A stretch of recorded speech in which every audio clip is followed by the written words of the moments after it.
We found these trapped lobsters, and instead of putting them on the grill, we ended up letting them go. Yes, that's right, we set all 40 lobsters free. Why do you ask?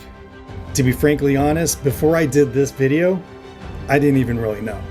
At Ocean Defenders Alliance, our mission is to help save marine life and to protect the marine ecosystem.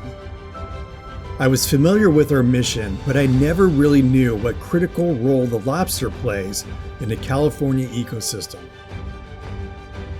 We set out along the coast of Southern California, removing lost fishing nets, lobster traps, debris, and basically anything in the water that can be harmful for our oceans and for the life that needs to be protected.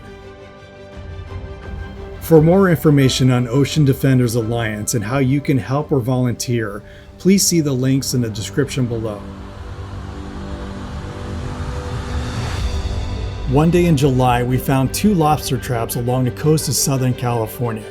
The traps are almost completely buried in the sand, and what was left above the sand was full of an estimated 40 California spiny lobsters.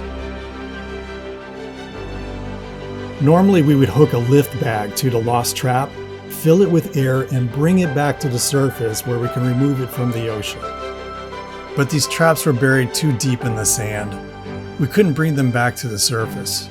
So what we need to do now is save the life that's inside the traps. Our best option was to cut open the top and release what was already trapped inside. Lobster season ended 5 months prior to the date we found these traps.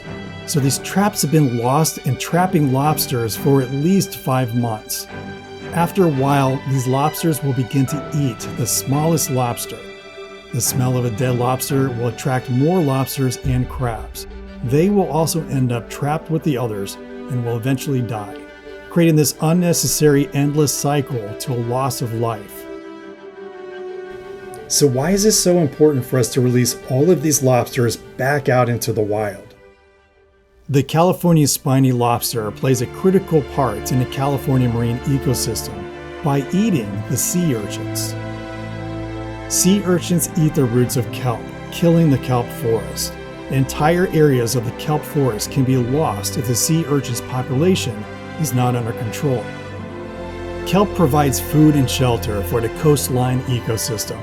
Without the kelp forest, life underwater will lose their habitat and the populations will decline.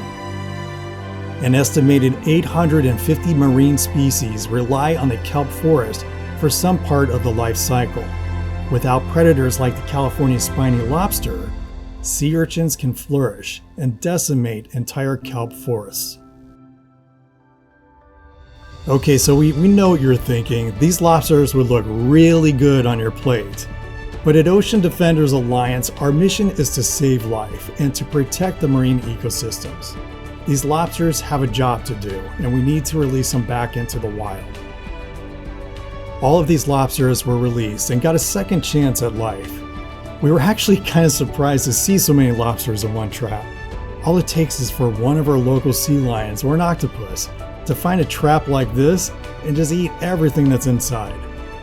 As storms and time move the sand, these traps will be exposed once again. We will continue to check on them with hopes of removing them completely from our oceans. But for now, these lobsters have a job to do.